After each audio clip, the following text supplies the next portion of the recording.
Process. Here comes Ruvalcaba. Ruvalcaba dribbling to the center. Ruvalcaba!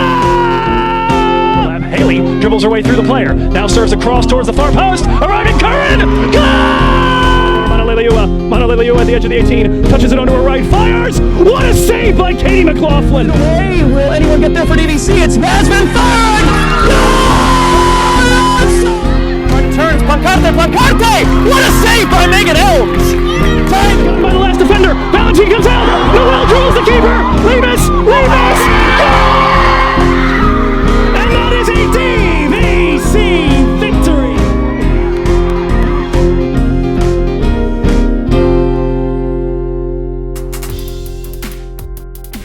Welcome, faithful followers of the green and white. I'm Joe Hickey, the radio voice of DVC Athletics, and you're watching Viking Soccer Rewind, a season-long trip in the Nostalgia Mobile to help us pass a long fall season with no DVC sports. Today, we begin a postseason journey with the 2016 Vikings. Coming off the surprise clinching of the Big 8 title on the season's final day, the Vikings had also already assured themselves of the number 1 seed by the time Santa Rosa ARC had kicked off. This was an unprecedented place to begin a playoff run for the Green and White, whose previous high watermark had been the 4th seed. Both previous times they'd hosted in the first round under Cailin Mullins, DVC had won pretty easily, but today had the potential to be a feisty grudge match. Solano College in Fairfield, just a half-hour drive to the north of the DVC campus, featured a high-scoring squad that had lost just once in their prior 15 encounters as they narrowly finished second in the Bay Valley Conference. They had, however, suffered during non-conference play when they encountered Big 8 sides, losing by 3 or more goals to CRC, Folsom Lake, and Modesto. Having shown the potential to be porous against those Big 8 opponents, DVC would construct a formation designed to pounce on the Falcons. In the CRC game a few weeks back, we saw the red formation for the first time, as DVC sought to get as many talented offensive players on the pitch at one time as possible, swapping in Ale Gonzalez for the usual right-back platoon of Weinstein and DeBartoleben, and moving Vanessa Ruvalcaba into the attacking lines of a 3-4-3. Well, against Solano, maybe you would have called it Red Alert, or Battle Stations. The team doubled down by moving Dej Dargan from the defense into the defensive midfield, displacing Chloe Lindemann, and then backfilling the defense with the return of Andrea Weinstein to a starting role. All of that designed to put their adversaries under as much attacking pressure as possible, as soon as possible. Did it work? Yeah, let's find out. It's the return of the 3C2A playoffs to Pleasant Hill, November 19th, 2016, number 1 DVC, number 16 Solano, live via tape delay on Viking Soccer Rewind.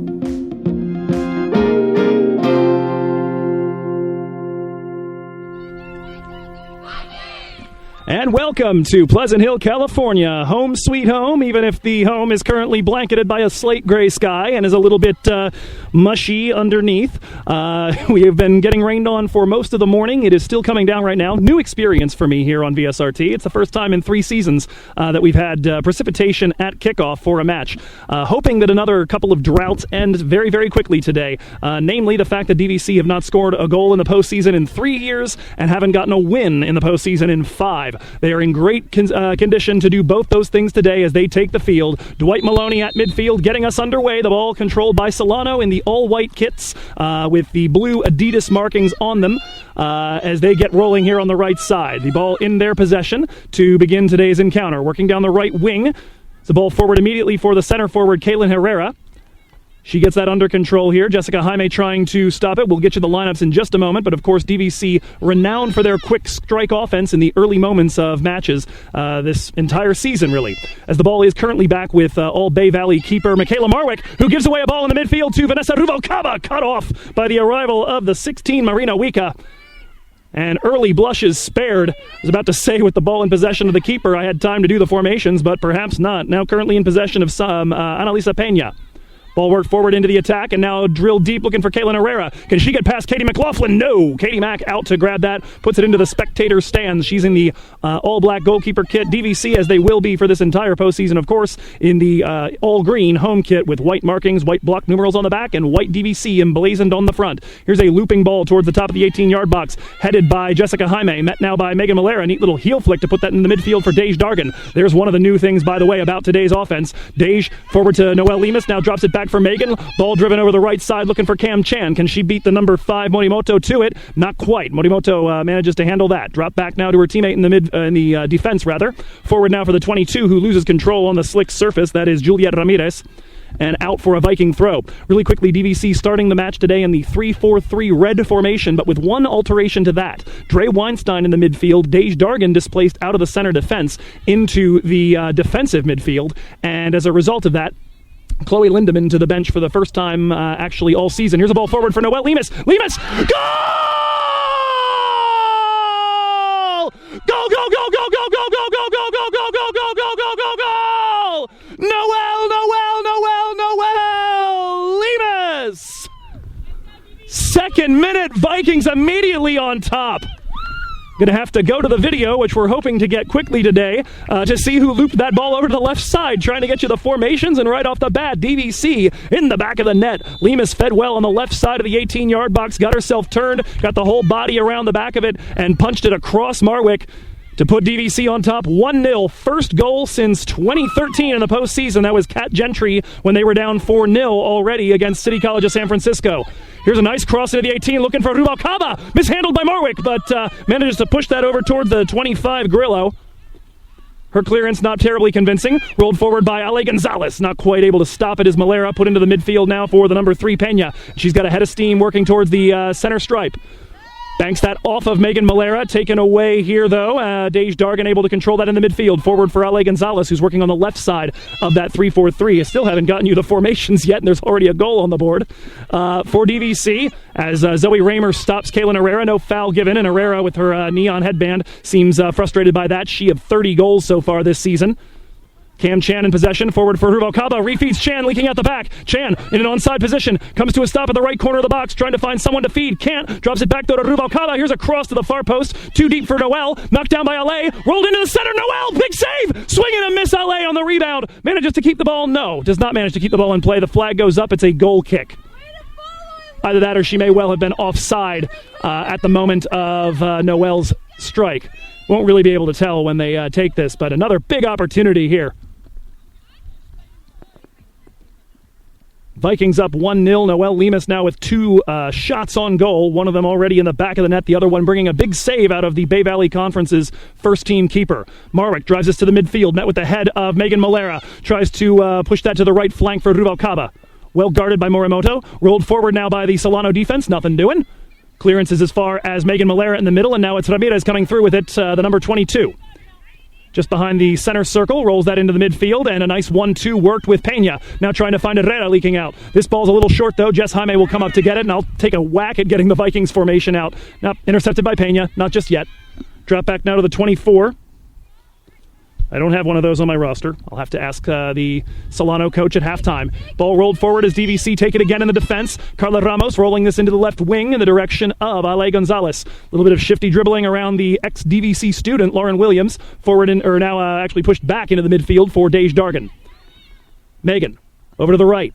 Cam Chan, not a great first touch on that first one. Pops loose, but Dre Weinstein there to cover it. So really quickly in front of McLaughlin, it is Weinstein, Raymer, and Jaime. Midfield consisting of Chan, Malera, Dargan, which is the novelty, as we said, and Ramos. Up top, it is Gonzalez and Ruvalcaba bracketing Noelle Lemus, who is already on the score sheet with her 14th goal of the year. Ball looped in by Carla Ramos, taken away here by the Solano defense. Over in the three-quarter zone, brought forward for Analisa Pena. Pena pushing her way into the center circle, trying to work her way around Dargan. Does so with Dargan, but Malera able to shut that off. Good 1-2 played between she and Cam Chan. Now she's going down the right wing looking for Ruvalcaba. We'll see if the 16 Wika can beat Vane to it. It does appear she will. The edge of the 18-yard box, and she'll put that out for a Viking throw. 5.5 minutes gone. DVC, for what I believe is now the 9th, maybe the 10th time this season, have scored in the opening 10 minutes. And most of those have been in the opening 5 minutes. A ton of them have been in the opening 2. Ball dropped back to Dre Weinstein. Rolled forward for Vane. Anticipates the arrival of one player, the 24, a mysterious woman in the middle. We'll see if we can figure out who that is by process of elimination over the course of the half. Jess Jaime stepping up to deal with Analisa Pena. The ball pops loose, now managed by Malera after a couple of touches. Brought forward for Ale Gonzalez, who goes to the deck. Slippery surface here. Rolled towards the right side. Controlled by Solano. Williams able to get around one player and now rolls this up the right wing looking for Cailin Herrera to run onto it. Nothing doing. So Herrera certainly up top. Baruman and the 22, Juliet Ramirez, seem to be on either side of that. Look out here, Carla Ramos. Great bit of shifty dribbling to get around a defender. Tries to put a ball into the middle for Lemus and Ruvalcaba. Touched away by Solano. Megan Malera crashing in to deal with Juliet Ramirez. Drops it back now to Zoe Raymer. Raymer forward into the midfield. Gets just by the 24. It's also going to roll all the way back for the 25, Grillo, to deal with. Oh, excuse me, I now remember. The 24 is Eli Lopez. He did tell me about that ahead of time. I just didn't get a chance to mark it on this roster. There we go. Oh, a hospital ball towards the number 5, intercepted by Cam Chan. Chan forward for Vane. She gets one touch to it. It's going to carry all the way over to Marwick, though. Looked like she stumbled just a smidge as the ball got to her. Marwick punts this one out towards the midfield stripe. Glancing header by Megan Malera. Met a little more decisively by Dre Weinstein. Vane Ruvalcaba spinning her way around the number 5, Morimoto, to keep that in DVC's possession. Now drops it back towards the midfield stripe for Malera. Worked out wide to the left wing. Ramos will get that after it gets over the head of Ale Gonzalez. Carla near the left corner flag rolls this in towards Noelle Lemus, bodying up a player, trying to get herself turned. Nope, she'll drop it back to the left wing again. And Ale Gonzalez out to claim that before it goes out of play. Ale now near the corner flag, puts a ball in, knocked down by the number 10, Rodriguez. Yet another all Bay Valley Conference player. As we mentioned, this team second in the Bay Valley Conference. Only lost once and drew once, both of those coming at the hands of Mendocino. Unfortunately for them, Mendocino did not draw or lose with anybody else. Ball out for a Solano throw-in. The Falcons will take that from deep in their defensive zone on their right side. 8 minutes gone. Excuse me, I'm sorry. That is a foul, a free kick to be taken here. So that will be punted deep here by one of the defenders, falling in the direction of Cailin Herrera. Looks like she may have used an arm to grab that. Ball pops loose, though, to DVC anyhow. Good little heel flick by Gonzalez to find Dargan. Now back to Ale. Ale immediately serving a ball towards the 18-yard box, met by Wika and put out on the far sideline. That'll go out for a Viking throw. So, looks like with the rain falling, I'm going to be incapable of getting stats here. Might not matter. Here's a ball in, looking for Ruvalcaba by Gonzalez. And just barely met by Marwick first.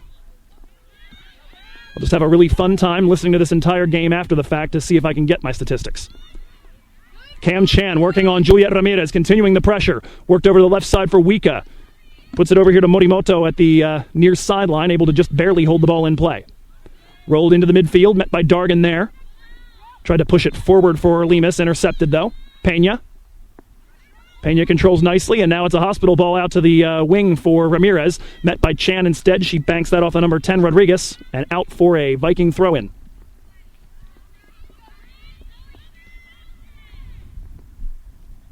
That will be taken in just a moment here by Dre Weinstein, and I'll take a shot in a moment at getting out the rest of the lineup here for Solano. In fact, it's out for another Viking throw. We'll take a shot at it right now. Michaela Marwick in goal. It is Cailin Morimoto, Marina Wika, and Mia Grillo across the defense. Analisa Pena has generally seemed to be the most forward-lying of the 4 midfielders listed on my roster.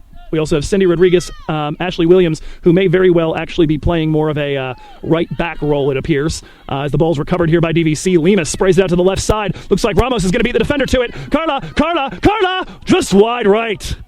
DVC nearly double the tally in minute number 10. The pressure continuing here. They got the early one off the boot of Noelle Lemus, but very soon thereafter, Noelle had a chance to get a second. We've seen Ruvalcaba nearly served beautifully.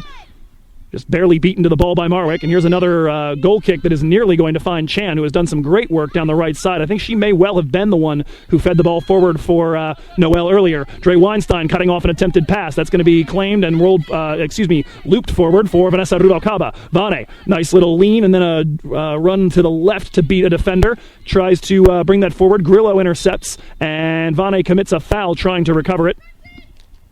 Free kick here to come in favor of Solano. So up top, as we said, it does appear to be Baruman and Ramirez in support of Herrera on the wings. A 3-4-3, or actually maybe a 4-3-3, as we said. Williams appears very much to be a right back rather than a midfielder. Ball controlled by Megan Malera, bundled off by the arrival of Cailin Herrera, and that will be a free kick for DVC just behind the midfield stripe. So we'll take this moment to recap a little bit of what we know so far. There is one game that got started just before us, and that is the one of most interest to us. It'll wait for just a moment here as the ball's floated in towards Noelle Lemus. Nice header behind her, and nearly claimed by Dargan. She has it hit right off of her foot as she was winding up for a shot near the penalty dot. Nice bit of dribbling by Cam Chan to get around at a pair of defenders. Puts it to the right side for Ruvalcaba, and she has it taken away by the arrival of Wika. Wika pushing forward up the left wing. Wika still on it. Wika continuing forward, puts this ball to the back of the center circle, and it's taken away from the arrival of Raymer by Pena. Pena firing right into the gut of Katie McLaughlin, author of 10 shutouts and has left 14 of this season's 21 matches with no goals on the board to allow Lula Valdivia to get some time. Those 10 shutouts tied for second in Northern California. Ball forward now, nice play by Herrera trying to feed Baruman on the right side. Nothing doing though, taken away. Clearance is only as far as Lopez. Drop back now to the number 16. Wika. Morimoto over here at the left side. Good triangle built with Lopez. Up comes Lemus to try to take it away, and she does. Noelle rolling this into the center. That's going to be a little short, though, for Gonzalez to get to it. Up steps the 25, Grillo.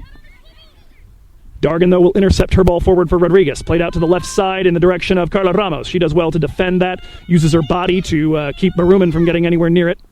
Quick 1-2 with Jaime. She's able to beat a defender to that ball now, Rodriguez, and now looks to push her way up the left side. Good ball by Dargan forward. Let's see if Carla can beat Williams to it. She will not. Underneath the oak tree, actually plays that off of Carla, and Carla takes it back. Carla at the byline, rolling a ball forward for Lemus. Lemus cuts it around a defender. Out comes Marwick, and she saves it. She came all the way out to the edge of the 18 to save that one. Clearance is only as far as Dej Dargan. Marwick was out of position. Here comes the ball in by Ale, and it's right to the keeper. 13 minutes gone. 4 DVC shots, 3 of them on goal, 1 in the back of the net, 1 shot so far taken by Solano. That one stopped by Katie Mack. Ball rolled into the back of the center circle. Forward now looking for, doesn't matter who she's looking for. She found Dre Weinstein instead. Cam Chan shows a little bit too much of it to the arrival of Lopez, and in a battle of 24s, though, she takes it away. Nice ball by Ruvalcaba on the one touch to find Chan again. Chan crossing. Sliding challenge puts it out by Lopez. So as we mentioned, this team here with 30 goals just from Herrera, DVC with 48 total. They've scored 92 this season, but it's worth looking at who they've gotten them against. We talked a little bit in the open about the quality of their conference. They played 11 of their 19 games against teams over 500 this season as the ball's dropped back to Cam Chan. Forward now for Dargan, doing well to whip around a couple of defenders. Ball cleared from her feet. Taken away by Chan. Forward for Ruvalcaba. Does well to drift and get around a player, and she has earned DVC a free kick from very promising position. Ruvalcaba swept under as she tried to go around the second defender. She'd already beaten the first. The Vikings, by the way, attacking the goal distant from us. Haven't really had a chance to say anything about that. Lots of umbrellas all over the field. I wouldn't mind one myself. Free kick from about 25 yards, pushed out to the right side, maybe at the same distance from the center line as the edge of the box. Malera on it, 4 in the wall. Megan thinking service. This ball floating in near Marwick, met with the head of Noelle Lemus, and she beats Marwick to it, but can't quite get the header on frame. First quarter of an hour just about in the books here. DVC up 1-0. So we were saying that they played 11 of their 19 games against teams over 500. In those 11 matches, they have scored just 18 times. It's not a bad average, but it's nothing like what they've got as their composite. They've conceded 28 in those 11 matches as Ale Gonzalez goes flying to the ground trying to win a challenge with the number 10, Cindy Rodriguez. They've conceded 28. They've gone 4-6-1 against those teams over 500.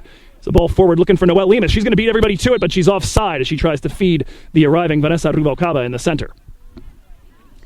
Against the teams under 500, 8-0, 74 goals scored, averaging over 9 goals a match against those teams. So certainly potent, but against whom? Conceded just 4 in that time. DVC, by the way, I mean, you expect everybody to have a favorable split. You expect to do better against the teams that are under 500. But for the Vikings, it's worth noting that they have scored 25 and conceded none in 6 games against teams under 500. In 15 matches against teams over 500, 23 scored, 10 conceded. And so their scoring average looks an awful lot like Solano when you have them against the same kind of opposition. It's just they haven't really run up the score against the likes of Merritt or Marin or Los Medanos. Did it a little bit against Sac City. Long ball over the left side looking for Noelle Lemus. She tries to body up Grillo and manages to spin over to the left. Here comes a cross in just a little bit high for Ruvalcaba. Here comes Cam Chan, who meets that on her first touch near the top of the 18. Had that ball destined for the top right upper 90, but Marwick was equal to it on DVC's fourth shot on frame. Ball put over here on the left sideline, not going to be able to be held in by Juliet Ramirez. Dre Weinstein will take the throw in just a moment. The ball claimed by Zoe Raymer. Forward now for Dre Weinstein. Good challenge from Ramirez, but Dre's equal to it. Looped over the right side, trying to find Vane or Cam. Oh, Cam Chan whipped to ground, and I don't know if the referee saw it. No, he's called advantage and has decided that DVC does indeed have it. The ball looped over to the left side. Nobody really running into that space, though. Marwick will come out and claim. Ball driven deep. 17 minutes gone. Dargan receives that at the midfield stripe. Carla Ramos, forward for Dej. Over to the left wing for Carlita. Carla. Working on the far sideline. DVC taking advantage of all the width they can. Here's a ball in again looking for Lemus. She's received that in front of Grillo. Now rolls that for Dargan to try to arrive on. She's not quite able to claim that. Up steps Solano, and Cailin Herrera hits the deck hard as the turf monster got her. And today that turf monster is a sea monster. The rain had intensified just a little bit right before kickoff. Still coming down a bit here, although not nearly as hard. Although right now I've got raindrops all over my glasses, so I can't quite tell how hard it really is coming down. Temperatures are at about 59 degrees, so nippy for NorCal, that's for sure. Here's a ball forward for Noelle Lemus. Drops it back for Gonzalez. Leaves that now on the left side for Ramos. Ramos firing! Michaela Marwick saves! Lemus the rebound! Goal! Noelle, Noelle, Noelle, Noelle, Noelle, Noelle, Noelle! 15 on the season, 2 on the board today. Minute number 18, DVC 2, Solano 0. First substitution being prepared here for Coach Mullins women. Erica MacDonald readying to enter. We'll see if our fourth official allows that right now. Mr. Maloney in the center being helped by Sanjay Chowdhury and David Chipola on the wings. And for once a fourth official here, David Cailin, and he signals for exactly the substitution. Gonzalez out, MacDonald in. 2-0 to the Vikings. And of course, we remind you, DVC undefeated in their last 22 here at Vikings Field, 14-0-8 in those matches. Additionally, they are undefeated in the entire time I have done this podcast when they get the first goal, 29-0-7. Looking to get their 30th win of that variety. It would be all the wins they've had, and worth noting the fact that in my first 2 years doing the pod, if I am counting correctly, DVC won 15 matches. This would be their 15th match won this season, if they take care of business for the remaining 70 minutes.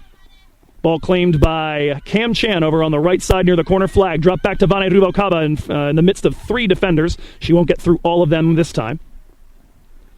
But it's out for a DVC throw. Taken quickly to the midfield for Megan Malera. Knocked down by Ramirez. Put into the center.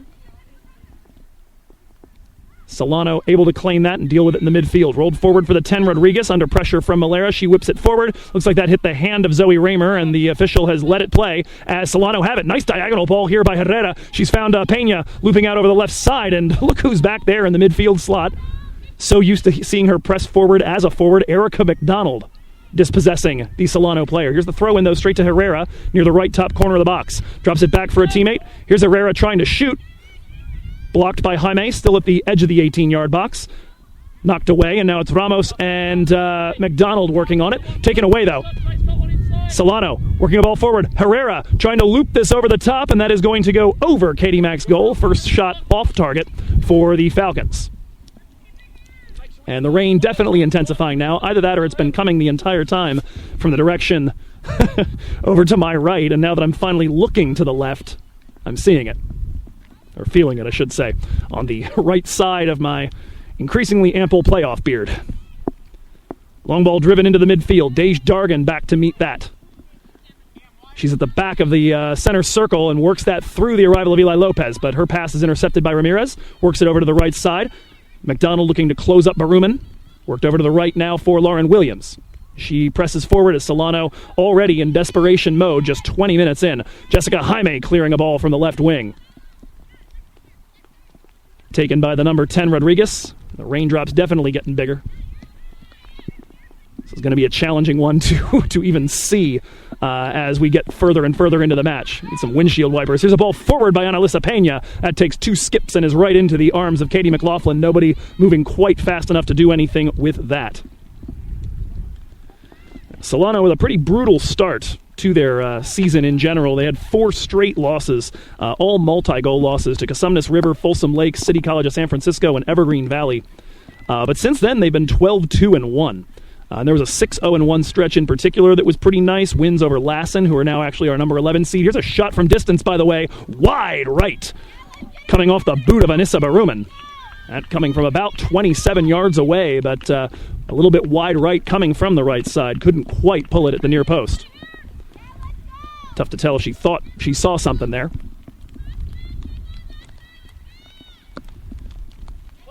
So the marquee victory for this team, a 1-0 win over Fresno that actually was the beginning of the end for Fresno. You might recall they were certainly pressing for the number 1 seed as the ball's whooped forward by Cam Chan. Will that fall nicely for Vane? Is she going to beat the defender to it? She does! Pokes it goalward! Still rolling! Goal!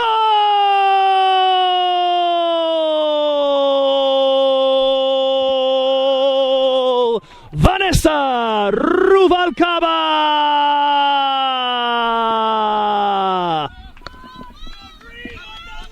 Lemus in the second, Lemus in the 18th, Vanessa Ruvalcaba in minute number 23. The Vikings have done exactly what they wanted today. They have jumped all over the number 16 seed. This is a club that has certainly demonstrated that their defense is good when they're playing bad teams. And when they play good teams, it has difficulties. By the way, in case you're wondering why there was the delay in waiting for that, it was rolling for quite some time. I think Vane touched that a good 25 yards out from goal, just barely beating Marwick to it and poking it to roll. I was waiting to see if Carla Ramos was going to be forced to actually poach yet another goal that was rolling in the direction there, as she did against Cosumnes River about a month ago. Ball taken away from Solano by Jess Jaime. Rolls it into the middle for Dej Dargan, who looks like she's now pulling a little bit further back. I would imagine with the 3-0 result, DVC perhaps thinking about getting out of red. In fact, they certainly have, because Chloe Lindemann is back out on the field. And so we'll take a shot at telling you the revised formation in just a moment. 21 minutes, 18 seconds to go, but the Vikings firmly in command. Lemus with a double, Ruvalcaba with a goal as well, and they are up 3-0. There's a ball forward looking for Noelle Lemus, met instead by Grillo. Working against the pressure of Carla Ramos. She and Grillo ends up on the deck. Ball rolling away, no foul given. Looped forward by Erica MacDonald, and Noelle Lemus, nearly had a chance at a third as Marwick came out to claim it and had it hit off of her knee. Ball driven deep. Chloe Lindemann swinging a miss as she tries to reach that one just before it hit the ground. Herrera in the center circle, thinking about battling Malera, but she'll drop it back to a teammate. In possession now of the 24, Lopez. Now over to the left side for Morimoto, who creeps forward. Her ball for Ramirez, a little too central. Zoe Raymer steps up to grab it. Forward now for Noelle Lemus. She's immediately going to try to bring this forward for Ruvalcaba. The directions coming from the sideline somewhat ignored as they wanted a little bit more of a hold-up play to try to allow the offense to develop. She tried to feed Ruvalcaba immediately. Look out here, though. Juliet Ramirez has received a ball and gotten behind Raymer. Ramirez trying to scoop it into the penalty dot. Met by Jess Jaime. She will clear that in front of a sliding Ramirez and works it to the right side where Cam Chan is located. Scoops this forward in the direction of Ruvalcaba. Good work just to keep that from rolling away. She and Wiko working against one another. Ball knocked away. Taken by the 10. Cindy Rodriguez in the center. So we were starting to say a little earlier, the one result that interests us, and it's almost to the point where we might specifically say, let's start thinking about that one. But Las Positas and Sierra, the number 8 and number 9 seeds, are facing off against one another. They kicked off at 1 p.m., so that game's going to be over around the time that we reach halftime.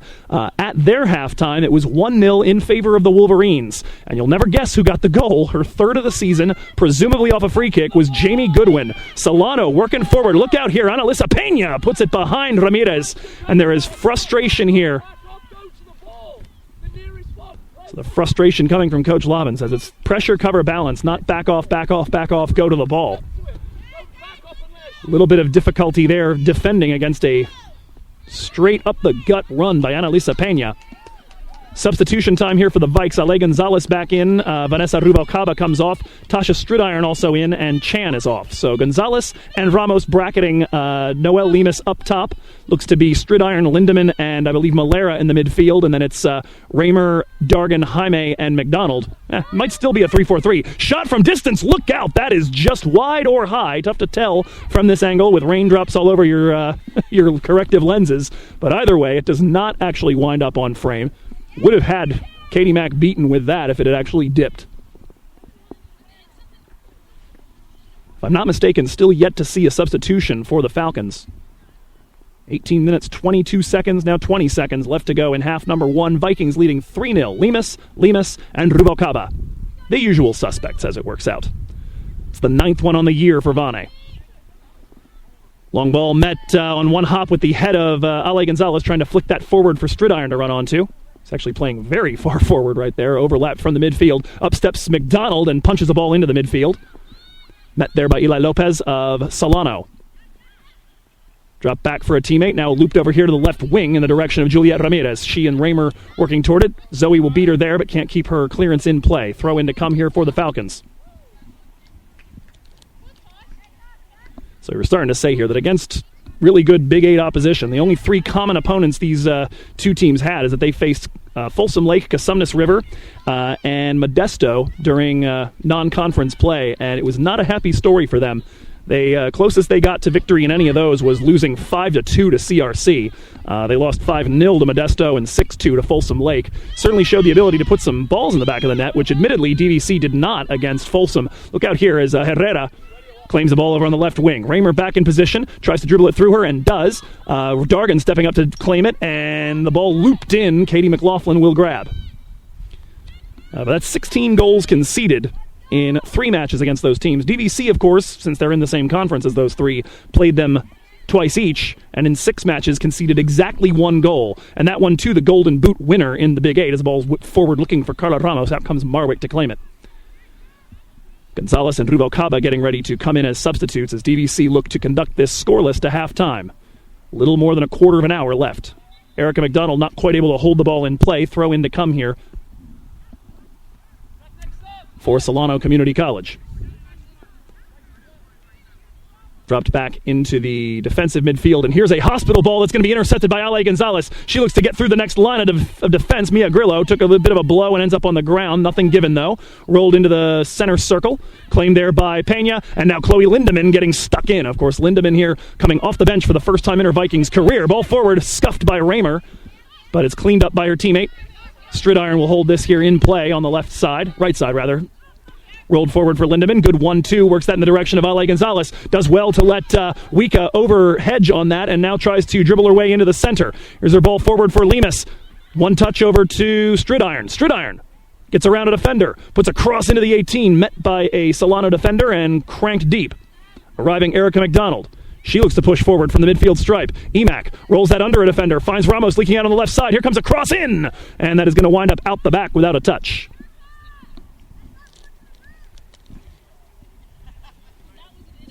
So this may also be a big deal here for DVC. Oddly enough, for all of Solano's struggles, the Vikings haven't had a victory over them since at least 2004. And they used to play them on a pretty year-to-year basis. Substitution time, by the way. Ruvalcaba and Sabrina de Bardeleben coming in. MacDonald and Lemus out as she gets the plaudits for her 2 goals in the opening half hour.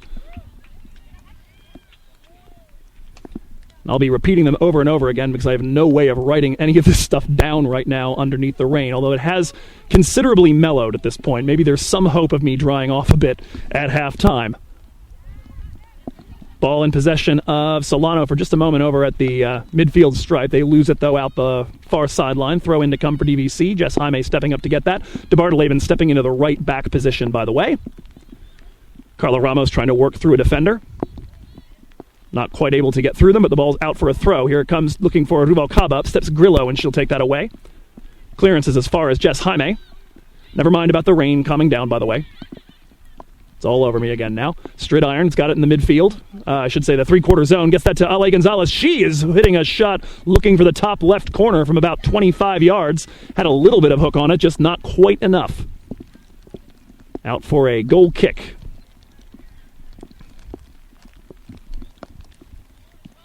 So yeah, the last time DVC actually faced this team was back in 2010. September 21st to be exact. Solano won that one 4-1. Jenna Simone with the only DVC goal. They also played in 2008. Solano winning 2-1. Crystal Moreno with DVC's only goal. These are some names that Coach Mullins will remember, but most of the rest of us probably don't know. DVC last earned points against them in 2006 with a 2-2 draw. Goals from Haley Gustafson and Jenna Quinones.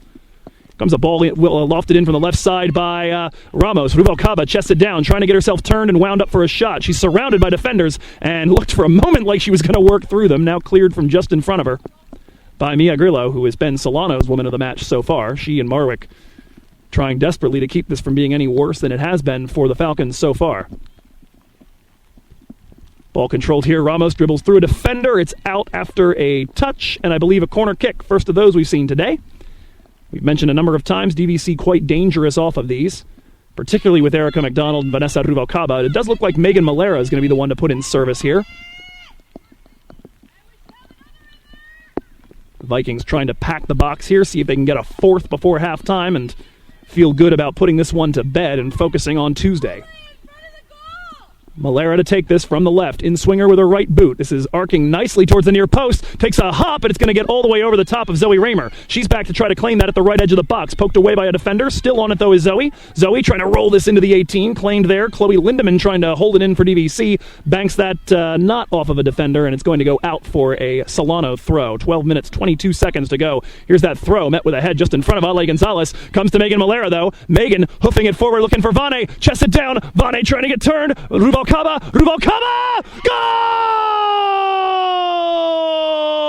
Vane! Vanessa Ruvalcaba! 4-0 to the green and white. Happy times here. All the nerves, all the coffee starting to fade right away into a very pleasant feeling. Solano certainly capable of scoring lots of goals, but they have not shown much of a capacity so far to even possess the ball against the suffocating defensive midfield of DVC. Even with DVC spending most of the match so far in a very attack-minded formation. Ale Gonzalez working against the number 14 now, coming up the wing. Is Logan Croyne, who's entered the match in the meanwhile for Coach Cardinal's Solano Falcons. Work forward now for Annalisa Pena. Turf Monster gets her as she tries to get around Lindemann. Chloe closed in on by two defenders. Plays it off of Ramirez, out for a DVC throw. DeBartoleben to take this. Up the pitch and chested out by Ramirez. Earns about 10 yards. First down, Vikings. Wrong sport.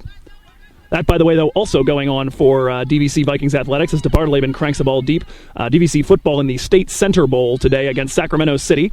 At last check, midway through the first quarter, that game was 7-3 in favor of the Panthers. And here's Stridiron trying to get onto a ball that's gotten by her, and she looked to get wound up for a shot, I think put just barely off balance either by a defender or by the turf.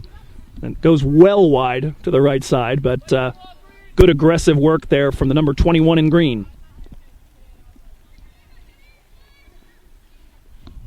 Interestingly, one of the last meetings that DVC had with Solano was back in 2008 in round one of the playoffs, and that was back during Solano's heyday. Here's the ball, though, by the way, rolled in from the right wing by Gonzalez after she had claimed the goal kick. No problem for Marwick, and she'll boot this one deep now. One big hop, and Jess Jaime's got it. Back in 2008, Solano, kind of in the midst of their real heyday, they are in the playoffs again for the first time since 2011 today. Last time they were in there, they were the 11 seed. They lost in the opening round to Cosumnes River. But they'd been in the postseason 8 straight years before that. Oddly enough, though, they were evicted from the field 7 of those times by Big 8 opponents. They were 2-7 against Big 8 teams in the playoffs coming into today. One of those wins, as we mentioned, against DVC. Here's a great turn and a shot wickedly whipped in by, I believe, Carla Ramos. Wow, that was a heck of a turn. And we had the confirmation from the bench. Carla Ramos, the one receiving a ball with her back to goal, did beautifully to turn around the Solano defender and put in a shot with her left boot just wide right.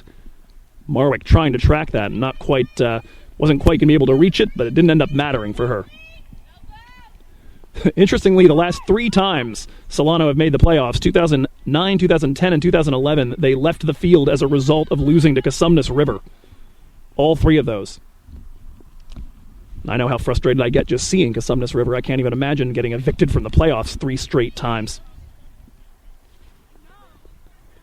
At any rate, it looks like it's going to happen to them again at the hands of a Big 8 team. They cannot have possibly been excited to see DVC staring at them, but then again, any seed south of 12 was going to get you a matchup with a Big 8 team. The top 4 in the NorCal playoffs, all Big 8. DVC, Folsom Lake, Santa Rosa. So foul is committed by, looks like Tasha Stridiron trying to win a ball back. Nope, that's not right. Who is that over there? Oh, it was Vane. At any rate, free kick taken from deep in the right side of the defensive third for Solano. Quickly into the midfield, though. Ramirez going back and forth with Croyne. Forward looking for Annalisa Pena. Let it go under her legs, and it comes to Chloe Lindemann. She handles. Drop back to Zoe. Forward for DeBartoleben. Back in possession now of Chloe Lindemann. 8 minutes to go in half number 1. Vikings lead 4-0. Doubles for both Lemus and Ruvalcaba. DVC trying to send a lesson. They are a message to anybody else looking at this. They are absolutely for real. Ball worked to the left wing, met by Grillo just in front of Ruvalcaba and played out under the oak tree. Throw in DVC.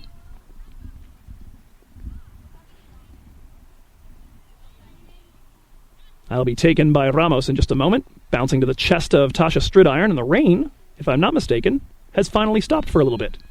We'll see if that holds. Ball put in by Carla Ramos. Headed away by a defender and cleared from just in front of Tasha Stridiron as she came in to do a little garbage work from 25 yards away. We know the kind of shot she has. Very nearly had herself a hat trick against West Valley College in the game where she scored her first and thus far only goal for the Vikings. Ball worked out to the left side by Chloe Lindemann. A little bit short for Jaime. Cleared off of her by a Solano player. Throw in to come from Lauren Williams over at the far sideline. This one taken and met with the boot of Jess Jaime immediately. Popped up, though. Pena able to claim. Drop back into the defense. Marina Wika, forward for Croyne. Shows too much of it to a sliding Ale Gonzalez, but is able to block Ale's attempted ball forward. DeBartoleben now working against Juliet Ramirez.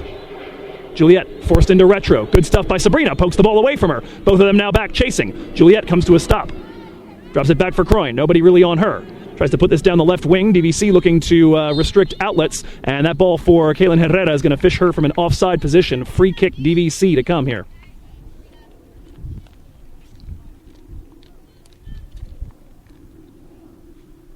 So if I am not mistaken, I believe Croyne is the only substitution that we have seen from Coach Cardinals Falcons.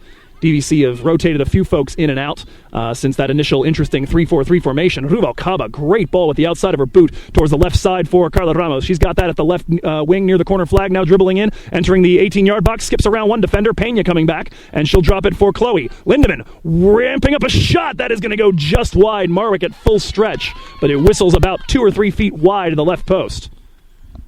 Good shot from about 25 yards, just could not quite find the target.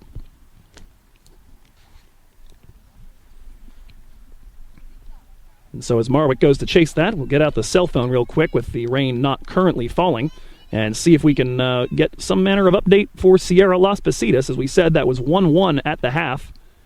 Now in the 72nd minute, it is in fact 2-1, still in favor of the Wolverines. There was an equalizer that came at about minute number 55 from Elena Medellin, but that has been canceled out in the 68th by Sarah Sherwood. There's a ball controlled now by Carla Ramos on the left side, working near the corner flag, skips around a defender. Here comes another one up to try to challenge, and it's the second one, Rodriguez, that manages to work it away from Carlita. Cleared again under the oak tree. 5 minutes to go in half number 1.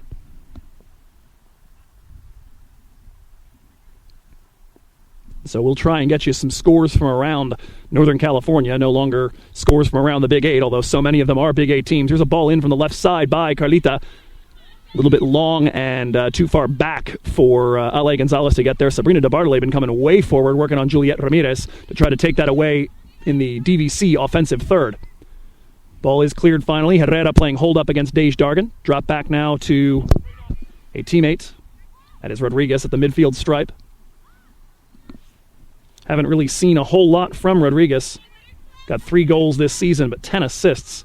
Hasn't had much of a chance to feed anybody. She's more or less been gobbled up in the middle of the midfield by Malera, Dargan, now Lindemann. Stridiron. DVC certainly playing one of their best defensive shapes right now at 4-3-3 with Stridiron and Lindemann both in in the midfield. Here's the ball rolled towards the top of the 18 for Juliet Ramirez. Tries to get herself turned around to Bartleben, who's all the way over, following her on the right side now. Still working on her. Like a bulldog. Ramirez turns left, then right. Now back to the left. Now back to the right. Has it on her left foot and tries to put in a cross. Blocked, and Ramos tries to clear. It's off the head, I believe, of the number 3, Analisa Peña, and out for a Viking throw-in.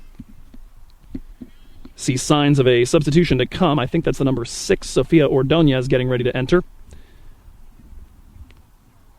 And a ball taken away from Carla Ramos. She gets stuck back in with Peña, though, and wins it back. Malera, now Lindemann. Forward again for Ramos, working her way up the left side. Tries to bomb this forward for Ruvalcaba. A little bit too hot for her. Grillo will grab that. Rolled into the center, and Vane takes it right back. Worked over towards Stridiron. She slips on the turf. That almost ended up working for her, but Logan Croyne, the 16 Wika, steps up to grab it. Forward now for Ramirez. DeBartoleben steps up to deal with her. Heel flick, and she finds Wika coming forward, and Wika, the center back, is now all the way over on the left side. Dribbles that through the legs of Raymer, but that's going to give Stridiron a chance to get back onto it. Cleared right over here by me, and a throw-in to come for Solano in the attacking third. So available to the head coach, Jeff Cardinal.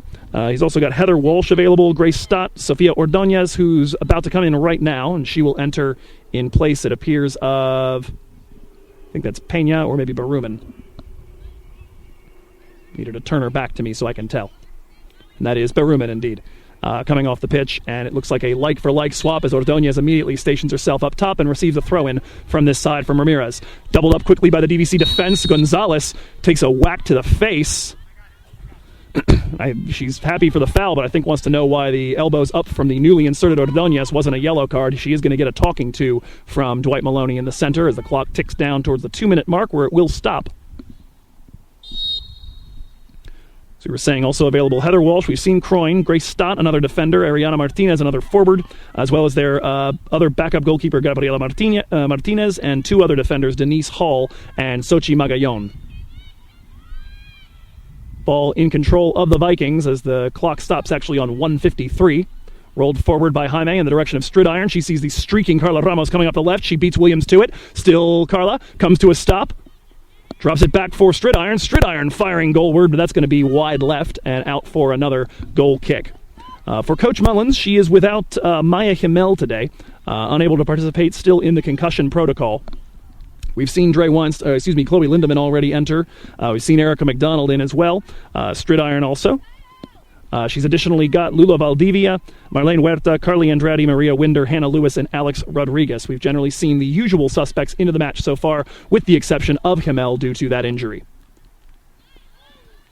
Ball rolled over to the right side of the attacking third for DVC, claimed by a defender. Nice work by Stridiron to shield the ball off, and here comes Carla Ramos. Ramos trying to get off the shoulder of Williams. Not going to be able to. Ball taken away. Nope, she's still on it. Rolls it into the middle for Vane. Vane touches that through the arrival of 3 defenders. Shoots. Did that take a deflection? It did. Corner kick DVC here in minute number 45. A chance for the Vikings to put a little bit something else on frame. And a chance in a few moments for all of us to try to get dry. The corner will be taken from the left side. Ruvalcaba has to go all the way over to the tree and claim that and wipe a few of the now falling leaves off of it. She and Malera over by the corner flag. We'll see if they're going to take this short.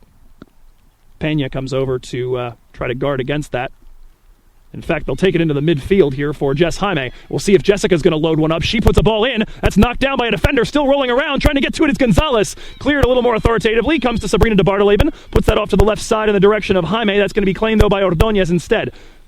And that is going to do it for our first half today. Could not have asked for more from the DVC Vikings. They come out in their first home playoff match in 5 years and put 4 on the board in the opening 45. Lemus in the second, Lemus in the 18th, Ruvalcaba, and Ruvalcaba again.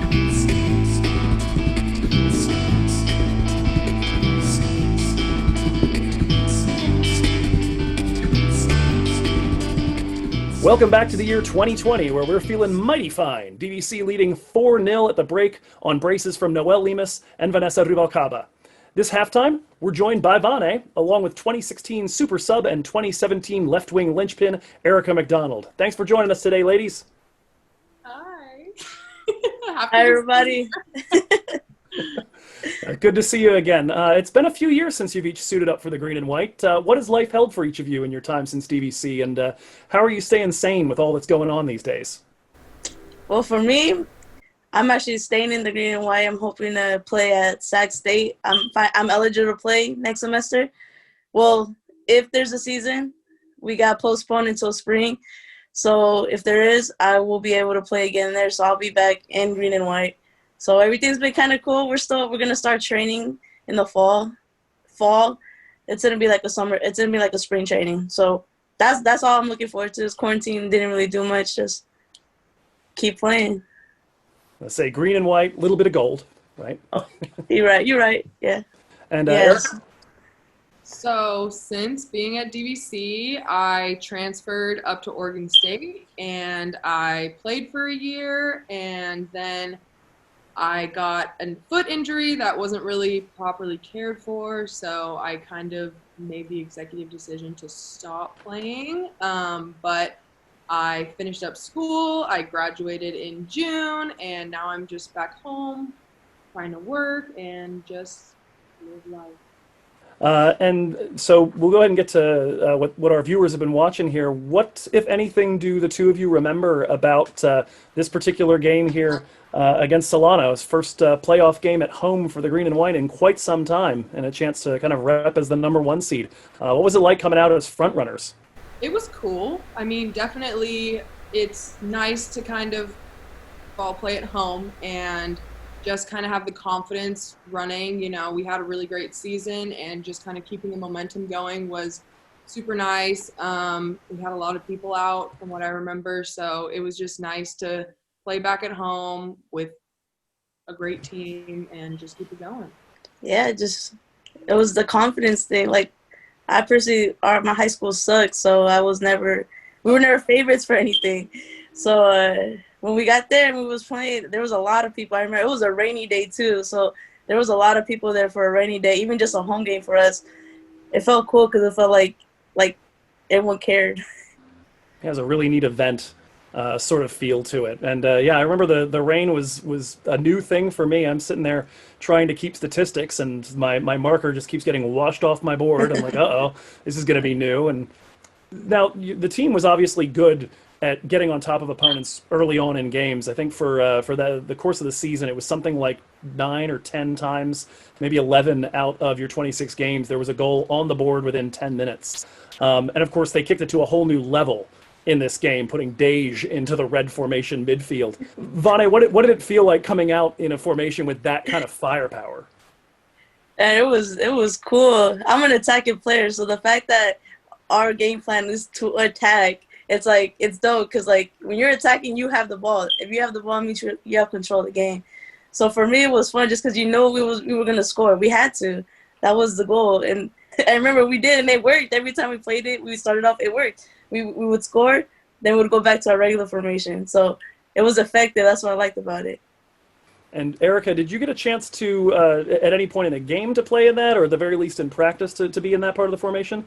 Oh, I mean, I played the red formation because I think we used it in some other games too. But yeah, Solano game, obviously I didn't really play. But that formation is just so fun because you know that the objective when you're in that formation is to go forward and to score. And it just kind of in a way like tricks your mind to just think like, I'm going to score. It's going to be positive. So it just kind of keeps your energy high, and it just makes it so much more fun to play. And we talked with Carla and Cam a couple weeks ago about their experience in this when we played Cosumnes River. Carla in particular mentioned just how exhausting it was, and I would imagine you would have been the logical sub for her on the left side of the midfield. Your responsibility in that case was basically just cover the whole left flank, right? I mean, I have always thrived being an outside player, and I mean, that was just, I lived out there, and it was super fun for me. Obviously, it is exhausting because you do have to cover all that ground, but once you get a couple crosses off and, you know, you get the ball rolling and your heartbeat's racing, then it kind of just makes it easier. So, especially coming in as a sub, you know, I just tried to keep that energy going and just work my ass off. I used to ask a question in the sophomore interviews to the effect of, what do you think you will most remember 5 years from now about being a DVC Viking, about playing for this team?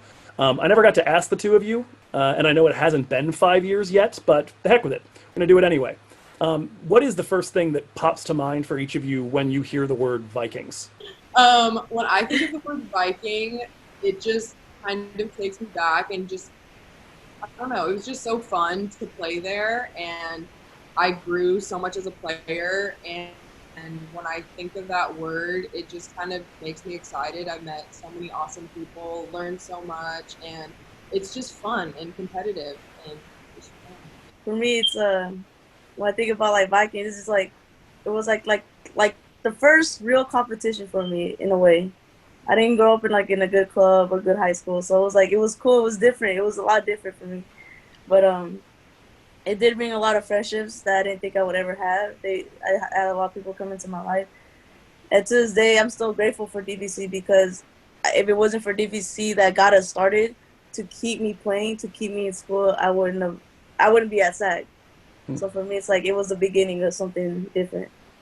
Yeah, also to kind of build off what Vane said, I never thought when I was in high school, I had a really bad high school coach, and I didn't even think I was going to play after high school, and my parents just told me, like, reach out. I figured out I was going to go to DVC, and they told me to reach out to the coach and see, and, you know, I went there, had a great 2 years, super fun, and I kind of thought I was going to be done after DVC, and without coach kind of encouraging me to, you know, try it and just see how far you can go, what do you have to lose, I never would have even thought of playing Pac-12 soccer, and so I'm just like so grateful for that, because I never would have even played after high school if it wasn't for DVC and her. So yeah, I'm really grateful. I do remember when you got the when you got the spot on the Oregon State team, and I found out,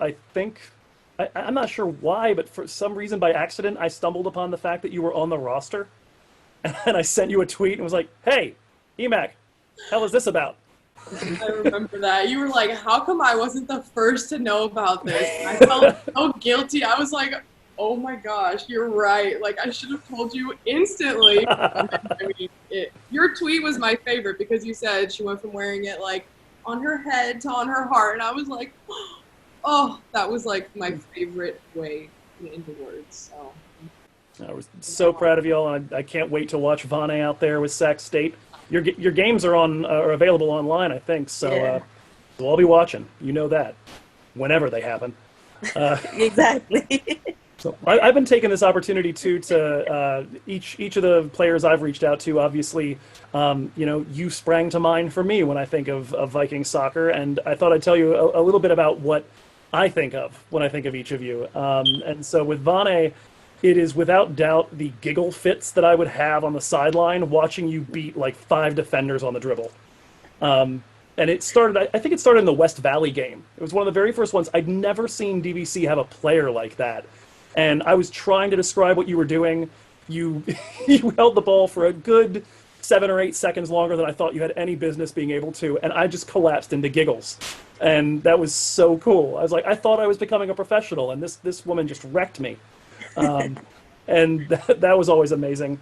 And Erica, I remember vividly watching people bounce off of you. And I felt like you got the LeBron James treatment out there. Like, you just don't get nearly as many fouls called in your favor because folks are like, well, I mean, come on. Look at her. How much damage can they have possibly done? That was a scream. And then the two of you together, I have so many videos from the season where I wasn't calling games, where we can just clear as a bell hear Vane after she gotten injured, cheering on / sometimes maybe getting frustrated with Erica on the sidelines.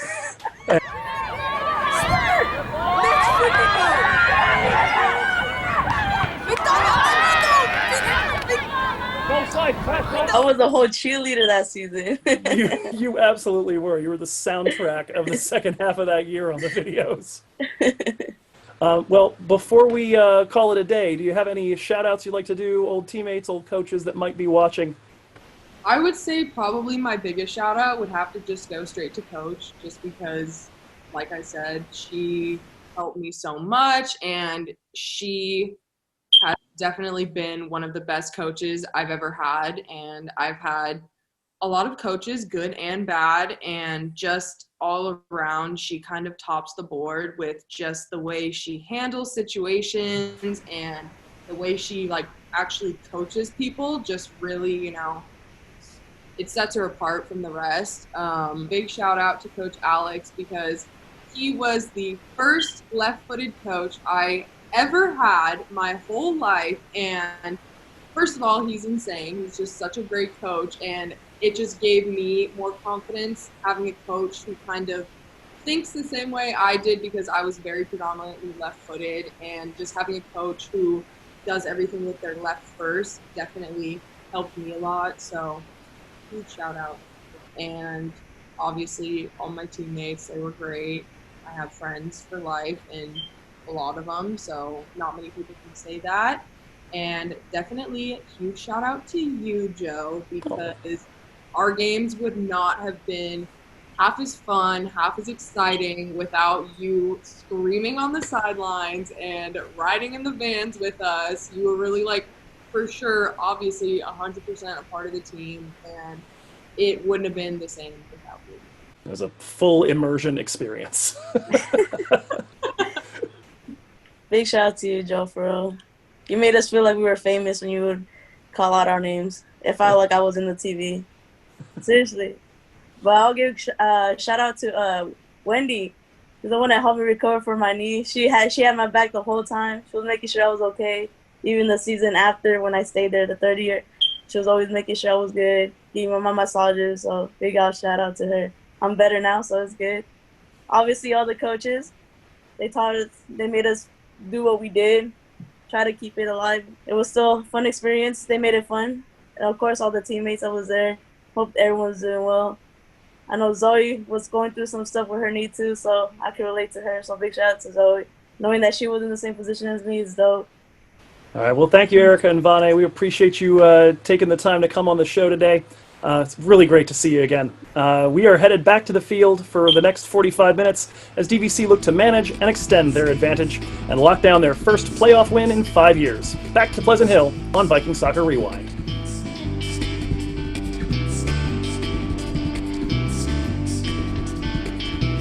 Far right, and we are back underway. Hope you enjoyed getting a chance to meet Carly Andrade, one of the more unsung members, obviously, of this DVC side. But those substitutes, even the ones that are not particularly frequently used, have been so valuable to this club all season. I mean, Carly, Marlene Huerta, Maria Winder, Hannah Lewis, Alex Rodriguez, Lula Valdivia, they haven't gotten a ton of game action, but the hard work they've done challenging the starters in practice, making them work for their minutes, it's really raised the level of the whole team. So, fantastic opportunity to meet another one of those. By the way, wasn't it just the perfect team-spirited note to end the superlatives on that the worst singer on the team isn't any one of them, it's the entire collective. Isn't that swell? Teamwork makes the dream work, even when that dream is destroying a song on the way back from a road game. DVC going at the goal right over here, over to the left of us, working right to left here for half number 2. About 50 seconds gone. Solano have just earned a throw-in over at the far sideline. Trying to get spun around is Cailin Herrera. She's not able to keep the ball, but it is taken by Ramirez. Now back to Herrera. She's going to fire for the far post. Not able to loop that one in for Katie Mack. Out for a DVC goal kick. So we'll go ahead and sum up some of those team superlatives while we have the opportunity. Just to give you an idea, because you've been hearing them sprawled out over the span of the last 3 weeks. Most competitive is the woman about to deliver this free kick right now. Katie McLaughlin, in a very, as it worked out, competitive vote, the only one that received 2 votes for this. So you get a sense of this team that there were, in fact, 8 players that could be deemed most competitive by somebody on the squad. Ball worked over to the right side for Cam Chan. She will not be able to quite settle that. Cleared by Solano up the sideline. Sabrina DeBartoleben working against Ramirez. That's going to go out in front of Sabrina. Throw in for the Vikes. Also receiving votes, by the way, there, Dre Weinstein, Megan Malera, Vane Ruvalcaba, Zoe Raymer, Ale Gonzalez, Dej Dargan, and Erica MacDonald. And don't look now, but I think besides Dre, every single one of them is on the field right now. No Ale either. Ball claimed by Look out here, drive from distance from the number 6 Ordonez, snagged by Katie McLaughlin. Possessor of the sixth lowest, I should say, goals against average in the state, number 2 in Northern California behind Rihanna Castañeda. We mentioned her shutout streak, a big part of DVC's number 3 in NorCal ranked defense. In fact, such a big part of it that she was named the Big 8 Defensive Player of the Year, to go along with the Vikings also having the Offensive Player of the Year in Noelle Lemus. A clean sweep for the Vikings. Coach Opoy and Depoy. Also a couple more folks in the Big 8 all-conference team as Vanessa Ruvalcaba, one of them, is on the ball right now. Dribbles around one defender, now drifts wide of Ordonez, tries to put a ball to the left side for MacDonald. Cleaned up by Lauren Williams. Her clearance, though, met by Jess Jaime, pushes it back into the left flank. Williams back on it again. So we mentioned Ruvalcaba, one of those. The other two that we haven't mentioned just yet, Megan Malera and Dej Dargan. Katie McLaughlin's other captains, so the entire 3-captain squad ending up with all Big 8 honors. Katie Mack at the back with the Defensive Player of the Year, and well-earned. It's a ball forward looking for Noelle Lemus. She's got that, tries to heel flick that into the path of Megan Malera. Won't get there, cleaned up for a moment at least by the 25 Grillo. Worked forward for Lopez. Puts this down the left flank. Nobody moving into that space for Solano. Zoe Raymer will grab that. Looking at the rest of these, fastest player on the team ended up going to Maria Winder, 3.5 votes. Although it was a competitive race as well there, both Dre Weinstein and Carla Ramos receiving 2.5 votes, and Carla Ramos picking up a half. I'm sorry, that's all correct. Strongest on the team went to Dej Dargan. Ball going in the direction of her right now, and she pushes it forward, looking for Noelle Lemus. If she'd been able to reach out and get a quick touch to that, she might have domesticated it. Instead, it's all the way back into the defense. Grillo. Williams forward now for Lopez, and now on the foot of Cindy Rodriguez at the midfield stripe. Tries to put a ball up the right channel. No problem for Jess Jaime. Dargan. Sprayed over here towards Erica MacDonald by Raymer, but that's going to take one skip on the wet grass and go out the near sideline. Throw in to come here for Solano. Also getting votes as Dej Dargan wins strongest player on the team with 5.5 of them. Second year running, she's gotten that. She was the only freshman that won any of these last time I did this. She defends her title, but Chloe and Vanessa Ruvalcaba each got 1 vote. Tasha Stridiron, Zoe Raymer, and Noelle Lemus all getting half a vote. You heard Zoe and Noelle get the split vote there from Carly Andrade in this last interview. Ball worked out for Solano down in the right corner. They play it off of MacDonald. Throw in taken quickly near the right corner flag. Comes as far as Ordonez. Tries to get herself turned and look to drop that to a defender. Claimed instead by Malera. She banks that off of a Solano player, Eli Lopez, and it does stick to her foot. Trying to get turned around Megan. Puts it into the center for Rodriguez. Zips by Chloe Lindemann. Little hop step, and now tries to put a ball in on a diagonal into the 18-yard box. Met there by Ramirez. She sprays it out to the wing. Arriving there almost simultaneously are Jaime and Pena, and Jessica is going to put that out the near sideline for another Solano throw. Here comes the toss to the legs of the 24. Met there by Erica MacDonald. Pushes it forward, and here's Noelle Lemus. Does well to let one player go by. Now touches it through a second. She's got the speed to get by Grillo. Here comes Noelle on the dribble. Grillo manages to catch back up to her, but Noelle's going to come to a stop. Thought about putting into the center.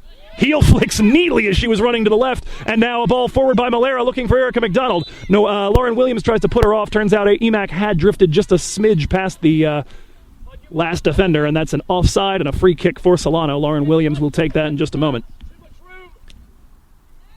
Soccer smarts, by the way, given to Megan Malera. Oh, look out here as Erica MacDonald falls to the ground trying to defend, luckily with a smile on her face. In fact, one of the Solano players has left the pitch in some discomfort, was getting all manner of attention at the training bench, having slid to the ground on several occasions, I should say. Long ball driven deep, met with the head of Sabrina de Barteleben. That's going to fall, though, near Cailin Herrera. Back to Ramirez. Ramirez running in retro under pressure from Dej Dargan. Look out there for that strength. Rolled over to the right side. Claimed there by the number 3, Pena. Pena dribbling now into the center and also in retro under pressure from Megan Malera, winner of the Best Soccer Smarts with 5.5 votes. Ball rolled over to the right, took a deflection off a DVC player. Solano throw in. Lauren Williams getting a lot of practice at that. Also receiving votes, by the way, for that one were Ruvalcaba and Dej Dargan. 2.5 for Vane, 1 vote for Dej. DVC claim a ball at the left side. Jess Jaime forward for Noelle Lemus. Looking to work on Grillo again on the dribble. Here's Noelle. Couple stutter steps, trying to beat her on the left side. She's gotten a little bit of space, thinking about service. Grillo shoves her off, and Noelle takes the ball right back just inside the 18. Rolls this towards Malera, met just before she could get there, and the advantage played as it banked off of Malera's arm when Lopez claimed it. Long ball met by Jess Jaime. Sticks nicely to her foot. She'll put it down the left wing for Erica MacDonald, and she's got the room and the time to get onto that. Lofts the ball in towards the 18, met with the head of Wika, out for a DVC corner kick. As far as book smarts, Hannah Lewis winning that one with 3 votes. Katie McLaughlin and Zoe Raymer each receiving 2. Carly Andrade and Ale Gonzalez each receiving 1 vote on that one. And predictably, the best singer and worst singer on the team, so frequently given to the same player when the votes come in, both go to Carla Ramos. 5 votes for best, 4 votes for worst. Marlene Huerta second on the best singer vote, by the way, with 2. Dre, Jess, and Ale each with 1. Here's the ball in by Ruvalcaba. Met with the head of Cam Chan. Put it nicely into the ground, but it takes a friendly hop from Michaela Marwick and comes right back up where she can get it. Long ball by her is claimed by Sabrina de Barteleben in the midfield. Touches it around the arrival of Juliet Ramirez. Over to the right for Cam Chan. Back to de Barteleben. Tries to touch that around the arrival of the 14 Croin. In fact, that may be my clue. The 14 Croin is out. Maybe that... No, it wasn't Morimoto over there that was getting assistance. I'm not quite sure who. Look out here. Chan fires from the right edge of the box as she was fed over the top. Blocked at point-blank range by, I believe, the number 10, Rodriguez. Speaking of Rodriguez, trying to work her way through Chan and Malera as they try to close the elevator doors. Chloe Lindemann pokes it away from her. Immediately served down the right side by de Barteleben. No problem there for Wika. Brought forward for Croin, tries to put a ball down the left flank for Ramirez to run onto. No trouble for Zoe Raymer. Her long ball towards the midfield. Met with the head of a Solano player. DVC able to get it back onto the ground now. Malera pokes that back to Sabrina. And shows a lot of that to the number 6, Sofia Ordonez. Drop back to Katie Mack. McLaughlin over to the wing here on the left side. Got just under Jessica Jaime as it skips on the wet turf. Out for a Solano throw.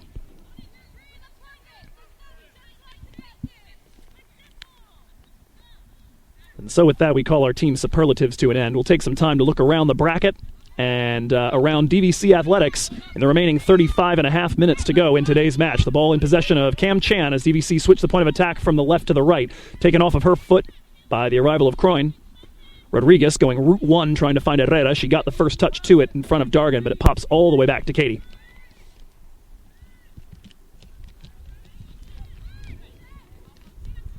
So taking a look around those NorCal playoffs, a remarkable game going on between Las Positas and Sierra. We don't have a final yet as the update stalled at about 6 minutes to go. Great ball by Ruvalcaba through the left wing for MacDonald. She's going to get there as it sits on the wet grass. Erica, cross from the byline, going far post, arriving in just a little bit over the head of Cam Chan at full speed. It's going to go all the way over to the left touch line, claimed there by Croin. Trying to work forward on Malera. Work forward into the center circle. Cailin Herrera on it, trying to touch it around Raymer. Not going to be able to. Tries to go through the back of her and fouls Zoe. And that will be a DVC free kick from just behind the center stripe, a little bit to the right of the center circle. Raymer drops that one deep. Headed by Eli Lopez. Only as far as Chloe Lindemann tried to bring that forward for Ruvalcaba. Intercepted for a moment. Now Lindemann back on it. Forward for Jaime. And Jaime's ball back to Dargan is going to show too much of it to Herrera. Herrera trying to beat younger one to it. She's able to, but the poke is just barely aimed toward Katie Mack, and she hits that with her boot and tries to give DVC possession again. Not quite able to hold it over here at the left side. Eli Lopez at the center stripe under pressure from Malera. Brings it forward for Ordonez. Tries to leave that for the diagonal running Ramirez. Forward looking for Herrera, and just a little bit too strong. Herrera arrives about a second, I should say maybe more like one step, too late. So we were saying the 1 p.m. kickoff for Las Positas Sierra means we got a chance to update that as it was going on and follow the final few minutes of it during halftime. Look out here, though. DVC back in possession as a clearance from Wika is only half done. Malera not able to handle that, though. Rodriguez and Lopez close up on it. Poked away now by the arrival of Jess Jaime. Vane Ruvalcaba forward looking for Lemus. It's going to be a little too long for her. Shielded by the 25 Grillo and claimed by Marwick. And so when we last discussed that game, it was 2-1 in favor of Sierra still. And that was with about 20 minutes to go. In the never mind, just a moment here. Noelle Lemus, fed beautifully by Erica MacDonald, gets on the ball, dribbling near the penalty dot. Noelle slices her shot wide right and a little bit high. Carla Ramos about to come in as a substitute here with 32 minutes and 40 seconds to go. Good ball forward, though, there by Erica MacDonald to give Noelle a chance to go one-on-one with Marwick. That was with 20 minutes left, and by the time the next 14 minutes had passed, 4 more goals were in the back of the net. 3 of them by Las Positas, who, upon further review, we noticed actually went down a woman at minute number 36, just after they had conceded the opener. They went down a woman. So they have put 4 goals in the back of the net and conceded just 2 in the time since they went down a player. So it's 4-3 right now. Camila Fonseca has 2, I think 2, maybe actually 3. I know Jessica Morales has 1. Ball out here as the number 3, Analisa Pena, tries to control it at the near sideline, not quite able to hold it in play.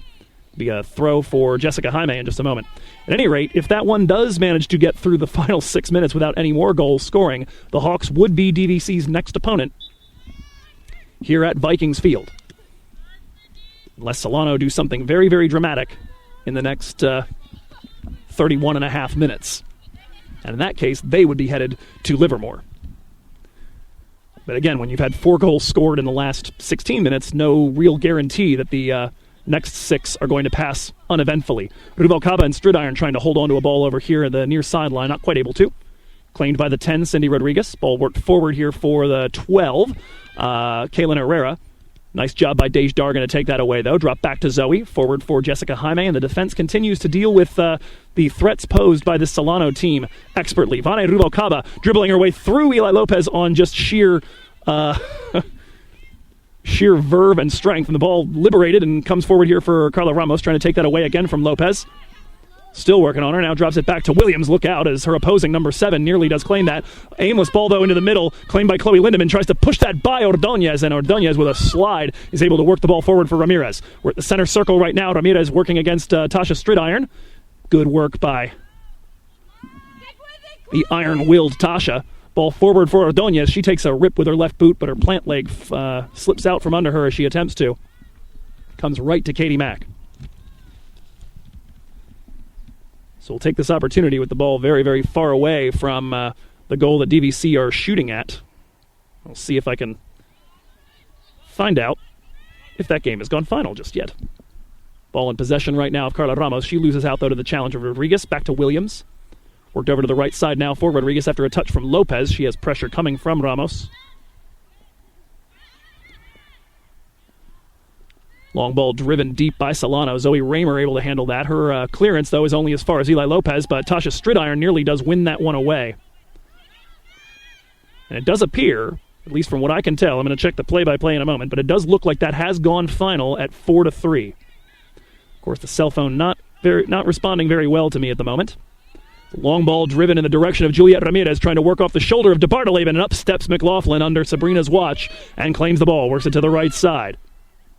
And we do indeed have the end of period marker there. Las Positas have beaten Sierra 4-3. They would be DVC's next opponent here at Vikings Field on Tuesday. So long as nothing really, really dramatic happens over the next 29 minutes. Long ball worked forward for DVC. Handled for a moment by Wika, but Lemus takes it away. Works to the right for Cam Chan, who had just barely drifted offside.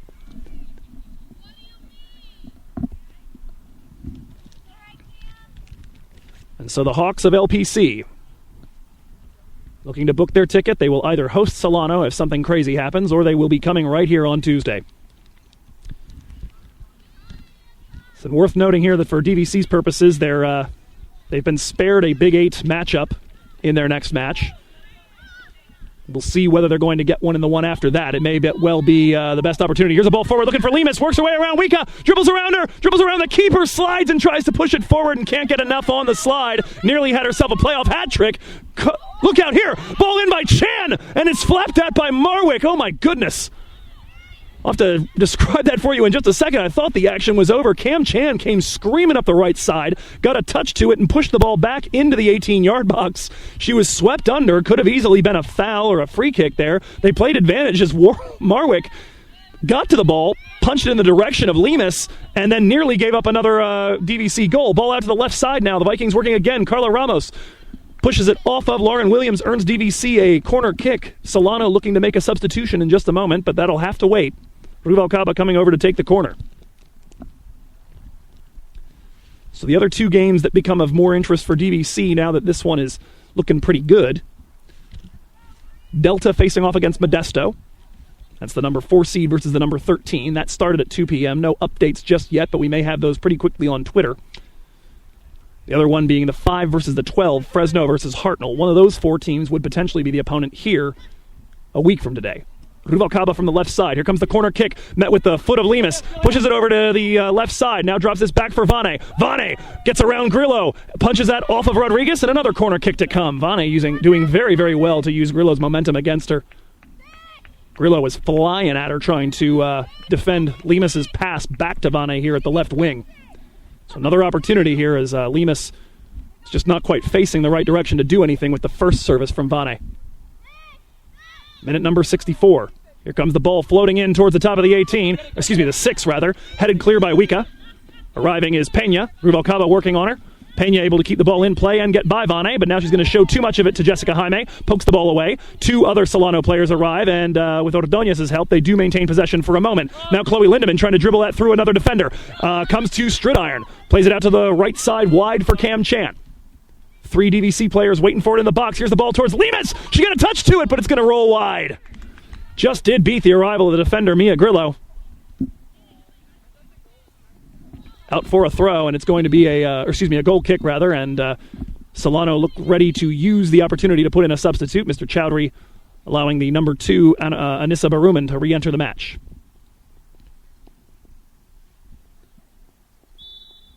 She comes in place of the 12, Cailin Herrera.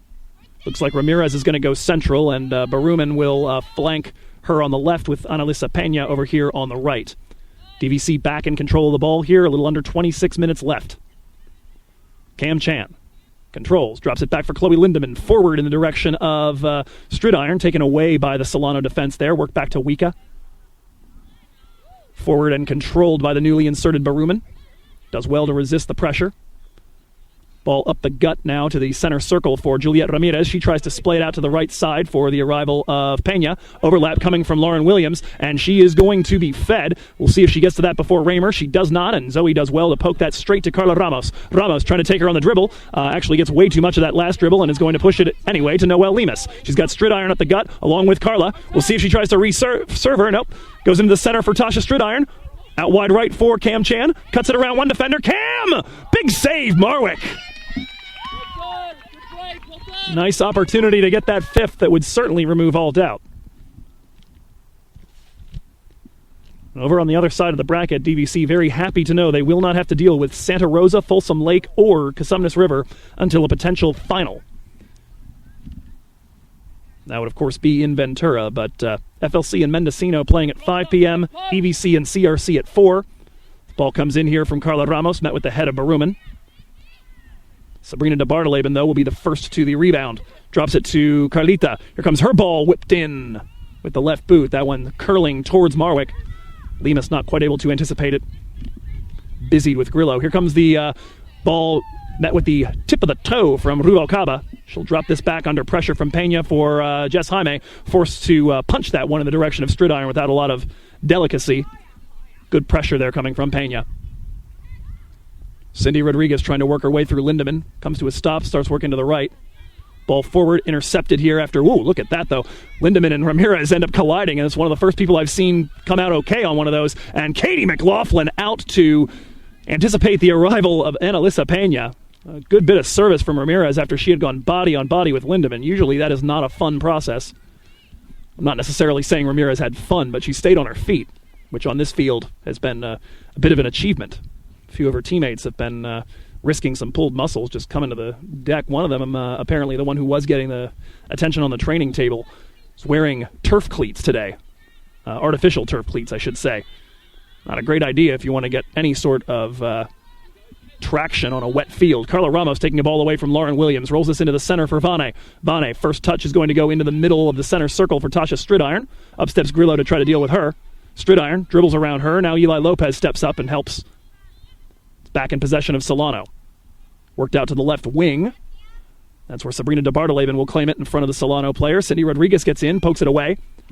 Looking to keep the ball in play over there on the wing is Baruman. She does, working her way towards the left corner flag, trying to touch it through Zoe Raymer. Not going to be able to. Zoe's got it. She'll put that out for a... no, never mind. Oh, did stay in for just a moment there. Chan got a touch, but could not hold it in play.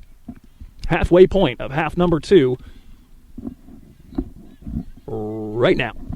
Ball in possession of Solano, though maybe not for long. Cam Chan pokes that away from one player. Can't quite get onto the rebound of it. Now she does, though. Oh, slides it into the center, but still had the 24, Eli Lopez, lurking. Ball forward, intercepted by Vanessa Ruvalcaba. Tries to touch that through a defender and can't. Chloe Lindemann tries to drive that to the right side. It banks off of the number 6, Ordonez, claimed by Tasha Stridiron, and not able to get that to a teammate. It's going to be Ramirez, forward looking for the arrival of Peña. She touches that through Katie Mack, hits the deck, and it's a penalty. Certainly looked like she got the ball. Complaints coming from the DVC bench. We'll see here. I can't tell from where I'm sitting whether that was inside the area or outside of it. The signal was a point forward, but I think it was also a point down, and indeed it will be a PK. McLaughlin to take this here in minute number 69. It's going to be the number 2, Anissa Baruman, to hit this. It's a central run-up from the edge of the 18-yard box. Mr. Maloney. Make sure the Vikings players are outside of the box. There's the whistle. Baruman, and she puts it away. 4-1. Vikings concede just their 11th goal here today as McLaughlin was forced to come out and get to that. She wipes out Baruman, thought she got a touch to the ball. The Vikings bench certainly thought so. The Vikings spectators without doubt thought so. Coach Mullins out to congratulate McLaughlin on the good save earlier.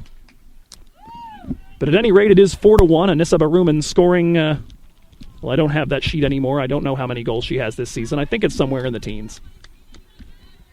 Most of my papers got more or less destroyed during the first half, so... Tasha Stridiron and Vanessa Ruvalcaba leaving the match right now. Ale Gonzalez and Megan Malera back in. And DVC back in control here, but 20.5 minutes left. The Vikings just need to not give up 3 goals in that period of time, which mainly would be a threatening thing if it was them attacking against themselves, seeing as how we saw them get that many in roughly the first 20-some minutes earlier. Ball rolled into the center here off the throw-in from Solano. They're in control of it. Drop back to the 16. Marina Wika, one touch from Lopez, now claimed by Cindy Rodriguez. Not a whole lot of urgency being shown here in the moments following them getting an opener against DVC. Ball taken away by Dej Dargan from Juliet Ramirez. Just was on it a bit too long. Forward for Noelle Lemus, drops it back for Ale Gonzalez. Forward again for Noelle, knocks it down with a foot, and shows too much of that to Wika. The clearance only as far as Dargan, but she can't quite hold it there. Ordonez not able to get a good touch to it, and 2 Solano defenders go right through the ball, and it comes to Cam Chan. Rolls it to the right side for Ale, trying to work her way towards the right corner flag. Ale comes to a stop, gets it on her left, looks for the cross in towards the top of the 6. Ball still alive and played out. Nearly an own goal by the 25, Grillo. Under pressure from Lemus. Marwick flapping at that. DVC looking to answer immediately the goal down at the other end. Little under 20 minutes to go. 4-1. Lemus, Ruvalcaba, and Anissa Baruman. From the dot in minute number 69. Carla Ramos, ball into the 18. Going to be walled off by a couple of players, last touched by a Viking. Either Lemus or perhaps Raymer or Malera. There were a bunch of them crashing in on Ramos' service. That's out for a Solano goal kick. Marwick will take this short. And up steps Malera to try to hold it right there. Touched forward by Williams for Peña. Tries to work this to the right side for the 22, Juliet Ramirez. Ramirez forward. Took a brushing hit off of Dej Dargan. Raymer will get to it and plays that into the DVC player bench. Julio Borge and Colleen Mullins trying to claim it. Got just behind her. And little awe from the player bench as they wanted to see Coach do something particularly athletic. That's knocked down the throw-in with the hand of Eli Lopez, the 24 in the center. Free kick DVC from just behind the center stripe. Chloe Lindemann to take that. Sees Carla Ramos moving to this left side, and she'll serve Malera instead. We'll see if Megan tries to get Carlita off to the run. Carla can't quite get a touch to it, and it's going to go out the left side. So with 18 minutes and 13 seconds left, we'll look a little bit around the horn. DVC, never mind. Noelle Lemus claiming a ball here, now dragging it to the left side. She's dragged down by the 24, Eli Lopez. Ball goes wide left, but nothing given in terms of a foul there for that collision. So Shelley Pearson's cross-country teams, both down in Fresno today for the state finals. We'll see if we can get you updates on the results down there during our post-game show. Ball played over to the right side. It's going to be taken by Marina Wika there. Loops it forward. Zoe Raymer, the only one moving on to that. But Shelley Pearson's cross-country women finished 4th, and the men finished 7th in Northern California 2 weeks ago in Rockland, while we were having our hearts broken by Sierra, who are now done. They will be at home for the rest of this here. Cam Chan trying to bring in a cross. Looks like it took a deflection, but it stayed in play. Cleared away by Solano from near the byline. Worked forward now quickly for the 22, Ramirez. Big, heavy touch is going to be going to give Chloe Lindemann some time to get to that. Malera splits a pair of Solano defenders to change the point of attack to the left side here for Carla Ramos. 2 players on her. She'll heel flick that back to Jess Jaime, who's got a little space to maybe put in some service. Finds Noelle Lemus at the edge of the 18. Noelle trying to find someone to serve now. She's got her back to goal. Takes a little deflection as she tries to put it over to the right for Gonzalez. Sabrina DeBartoleben chases back and drops it to Zoe Raymer.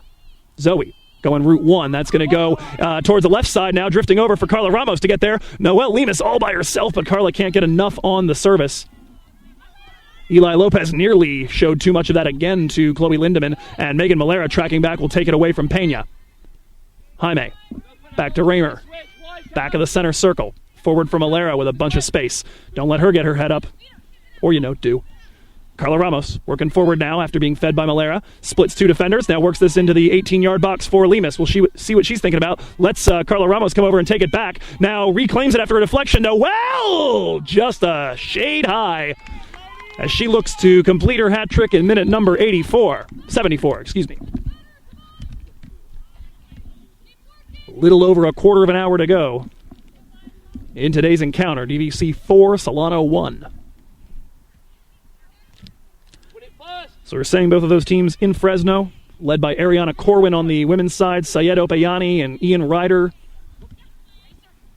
Some of the top runners for the men's side. Here's Carla Ramos putting a cross in that is met with the foot of Marina Wika and cleared a little more decisively by Ordonez as Chloe Lindemann was rushing in with that heavy shot, thinking about firing from about 20 yards. Dej Dargan, good ball over here to the left for Carla Ramos. Can't quite get enough on it in order to settle it, but it is going to stay put right there. Carla looking to pressure Lauren Williams. Drags it forward for Cindy Rodriguez. Here comes the pressure from Malera. Rodriguez gets away. Her ball up the right sideline. Kept in play with the head of Jess Jaime. Chloe Lindemann trying to settle that from in front of Ordonez. Lots of pressure there. Dargan able to step around the arrival of Ramirez. Forward now looking for Ramos. Punched away by Rodriguez into the player benches. DVC throw in to come in just a moment. Jaime will take that in just a second here. Again, on Alyssa Pena to the deck as she tried to adjust to that. Throw in finds Ale Gonzalez. She's working her way forward. Put to ground by Sofia Ordonez. Ale immediately grasping her shoulder. We hope she's all right. Now, in fact, with the arm that she was originally grasping, is dragged back to her feet by Noelle Lemus. She seems to be fine. Free kick DVC from the very edge of the 18-yard box, just to the left of the half circle. Maybe more like 2 yards outside the box. Yeah. 5 in the wall for Solano. Dwight Maloney ensuring that it is 10 yards away. Megan Malera over this ball.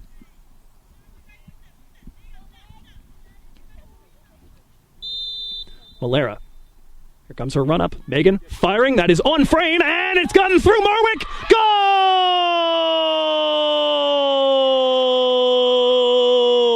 Go, go, go, go, go, go, go, go, go, go, go, go, go! Megan Malera! Minute number 76. A little bit of a gift.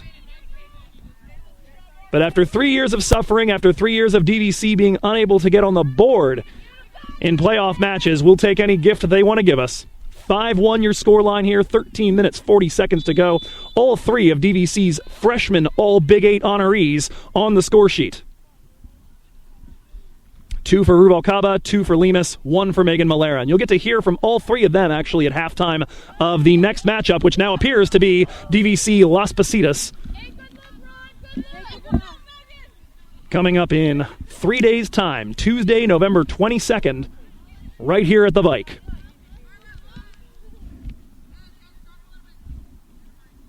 Throw in earned by Solano College. Taken down with the chest of Ramos. She puts this through a couple of defenders. Finds Noelle Lemus, still looking to finish her hat trick. She's at the edge of the 18. Noelle can't quite loop it to the top right corner. Whole bunch of spectators, by the way, have elected to eschew the stands over there at the far sideline and are instead at the new softball stands, getting a little bit more of an aerial view. They would have had the best view possible, actually, of Malera's goal just a moment ago. Managed to get that over the wall and on frame, which is no small feat. Admittedly, the wet gloves of Michaela Marwick helping out quite a bit. Lauren Williams on the ball, trying to escape the arrival of Carla Ramos. Poked away by Jess Jaime. Throw in to come here for Solano. Mike Dar's football team, as we mentioned, is 5-5 on the regular season. They're in action today. They kicked off at 1 p.m. In the State Center Bowl against Sacramento City up in Sacramento. Long ball is going to be claimed by Ale Gonzalez after a difficult header by Grillo. She tries to refeed Lemus. Can she beat Marwick to it? She does! Loops that over, and it's not quite going to get in. And Cam Chan winds up herself in the back of the net, trying to close that up at the far post. It was very nearly a shot that turned into an assist. Cam Chan at full stretch to try to poke that in at the far post. Good service by Gonzalez, though.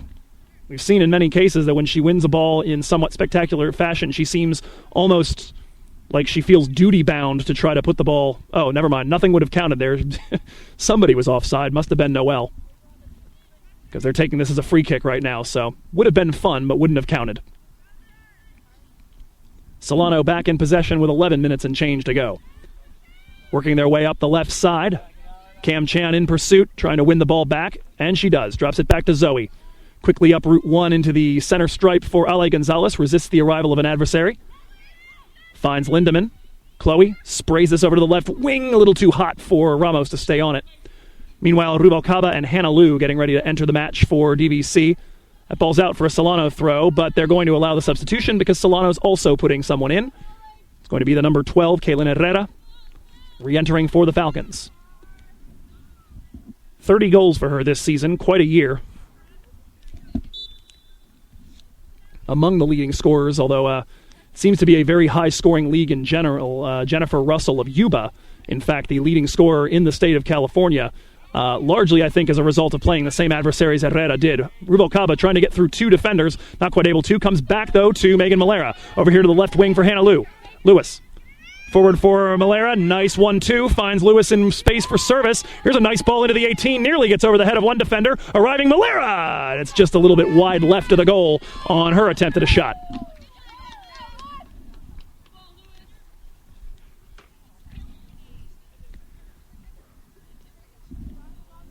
So Vikings football we were talking about just a moment ago over at the State Center Bowl. Last we checked 13-10 in favor of Sacramento City with about half the third quarter left to play. That was when we had kickoff of this game. Ball settled by Hannah Liu over here at the left side, trying to keep that in play. A couple of touches, and unfortunately it drifts out. Flag up from Mr. Chowdhury over here at the near sideline. Marlene Huerta about to enter. Second place in the Best Singer on the Vikings contest. Apparently wowed a few of them at DVC Vikings karaoke on the way back from the Folsom Lake encounter. Jessica Jaime trying to work to keep a ball away from Annalisa Pena. Does for a moment. Now Ramirez joins in, and the two of them briefly win it. Now Dej Dargan cleans up the mess. Dej, the center stripe, forward from Malera, finds the open space. No less than you'd expect from a few of the players voted to have the best soccer smarts on the team, and one of whom is voted the strongest player on the team.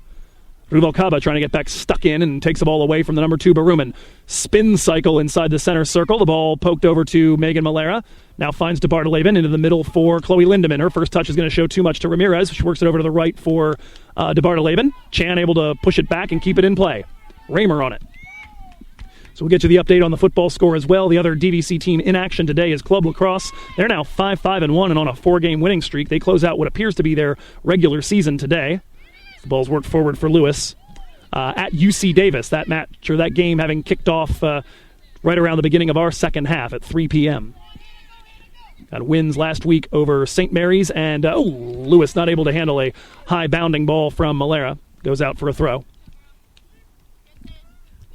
So wins over San Jose State and St. Mary's last weekend. Next thing on their schedule apparently is the let me get that acronym right, the CJCLA Championship on December 11th. I don't know what's going on in terms of a tournament to get to that point, but should it happen, that's when it's supposed to be. Vanessa Ruvalcaba receiving a ball near the center line. Sliding challenge pushes the ball out by Eli Lopez, and Cindy Rodriguez claims that it took a deflection off of Vane. The referee agrees. Vane clearly doesn't.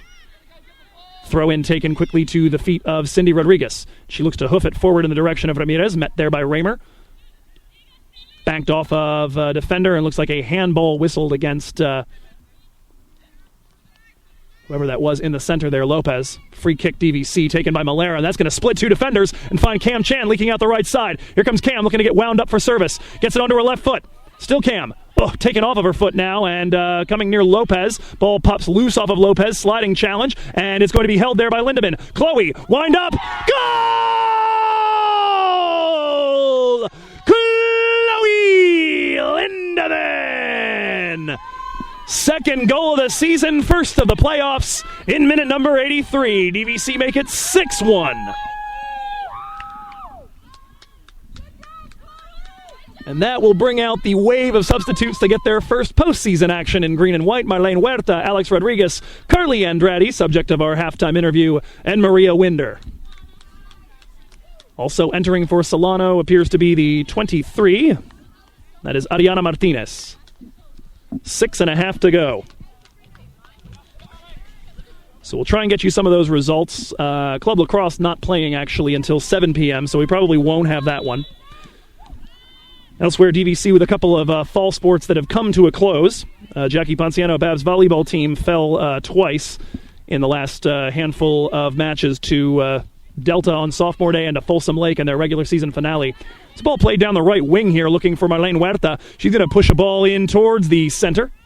Excuse me, that's not Huerta. I think that may have been Rodriguez. No, that was Huerta on the cross, and then it was Rodriguez trying to get onto the service. Marwick without a whole lot of difficulty.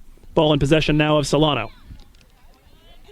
And Chloe Lindemann working on Ordonez. Ordonez is going to get away, brings it forward for Juliet Ramirez, who avoids the arrival of Dargan. Ball quickly forward, but this one will not be nearly as challenging for Katie Mack. She waits for just a moment, lets some time pass, now gets it into her hands and puts it to the left wing for Dej. Attack coming from Ramirez. Drop back for Katie. Long ball driven in the direction of the number 10, Vanessa Ruvalcaba. Over to the left for Dargan. Driven for Alex Rodriguez. Skips just by her, but it's going to be settled and pushed over the left wing by Ruvalcaba for Megan Malera. Can she beat Wika to it? Looks like she will. Takes a shove. And nothing given for that. Apparently that's okay. Maybe it's because it's 6-1. Jessica Jaime trying to battle with the number 3 Pena. Not able to resist. It's put into the second there. The DVC bench congratulating Megan Malera on her stop, drop, and roll form. Long ball forward looking for Pena. This time McLaughlin's going to stay put and defend the shot. Here it is. And Katie Mack, the diving save to her left. Had that near post covered nicely as Pena puts, I believe, the 4th shot on goal today. 4:36 to go. The volleyball, as we were saying, falling in their final 2. They went on a bit of a skid. 6-match losing streak to finish off the season, and they've missed out on the playoffs, unfortunately. They were a bit of a bubble team, qualified with a very similar record last year, but this season just better quality across the board. Ball played over to Lauren Williams. Long ball. Look out here as Katie McLaughlin takes a blow, and that's not even sanctioned, is it? Did he whistle? Katie Mack on the deck. Smacked by, I believe, Ordonez going right through her trying to win that header. There were 2 Solano players in the vicinity. The referee at least going over to talk to her, and the Vikings want to make a substitution. They'd like to put Valdivia in. So that'll be the last action for Katie Mack as she gets drilled. She comes off the field. Lula getting her first action in the postseason as a Viking with 3 minutes, 45 seconds to go. Last fall sport is water polo. The men finishing the season 11-15. They did end up number 2 in the Big 8 tournament as it worked out. They finished third in the conference with a 5-3 record. They fell to number 2 San Joaquin Delta, 17-15 in the final. It's a drive from distance, and Lula Valdivia is going to get herself a save here in postseason play. Nicely scooped up by the lanky number 1 in, well, now in all black, not so much in green and white. Claimed again by the Solano players. Eli Lopez, as they work against a largely retooled DVC lineup. Handball by Cindy Rodriguez as she tried to settle a clearance from Ruvalcaba, and it's going to be a DVC free kick here in the final 3 minutes.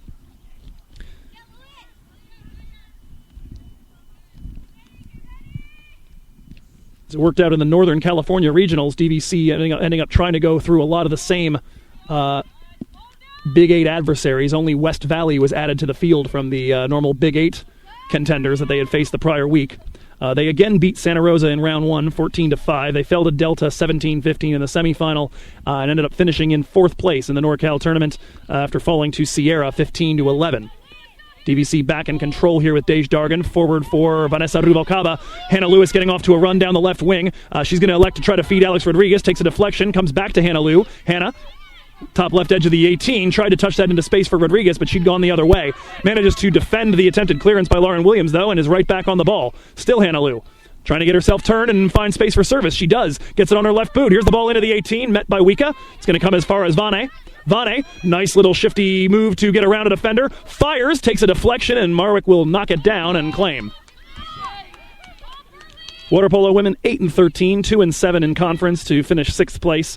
Had a little difficulty with their offense this year, but did boast the second best keeper in the state by save percentage, Gracie Bishop. 85% of the voluminous shots aimed the way of the DVC net stopped by Gracie. Lastly, basketball is in action, but we may have to wait to hear a little more about them in the post-game show and in future Viking Soccer Real Times. And, of course, the good news here today, up 6-1 in the final 2 minutes of play with the scoreboard clock stopped, is that there will be more Viking Soccer Real Time to come. Tuesday, DVC LPC to come. Number 1 versus number 8. A pair of teams that have 3 losses this season between them, but one of them is DVC, in fact, beating Las Positas. LPC have also lost to Cañada. And, of course, DVC fell to Santa Rosa for their 1 loss in this season. Long ball over the top, looking for Alex Rodriguez. She manages to defend the clearance, tried to drop it back for Hannah. No dice. Out for a Solano throw right here in front of me.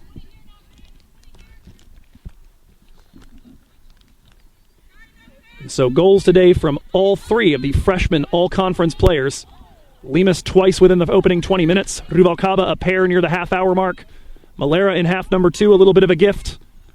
As Rodriguez manages to win a ball, plays it to the right side for Marlene Huerta. Huerta defending it from the arrival of the 14, Croin. Still trying to get her way through someone, and now Wika doubles up to take it away. Huerta ends up on the ground. No foul, though. None necessary.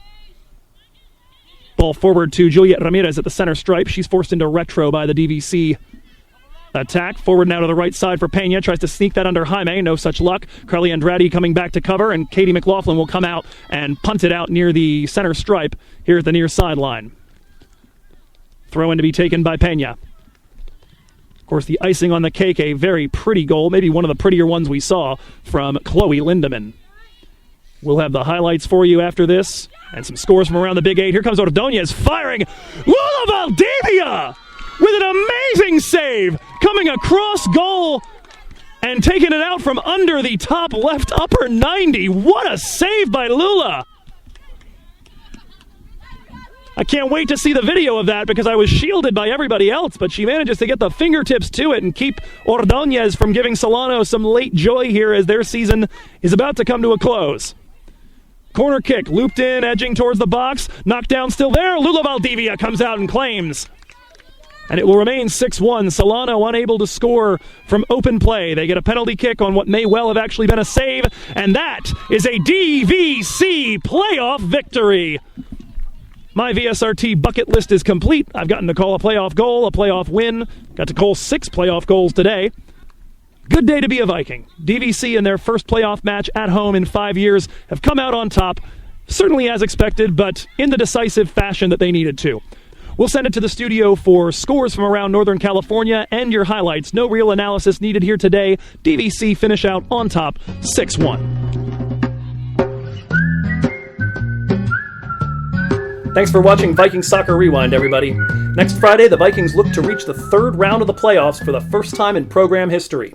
And as you heard in today's show, their opponent will be number 8 Las Positas College, a club that gave them all they could handle in Livermore in a 3-2 nail-biter back in the second game of the season. We'll visit during halftime of that game with Ale Gonzalez and all-time leading career goal scorer Noel Lemus Palmer. Until then, this is Joe Hickey wishing you sweet, nostalgic dreams of green. So long.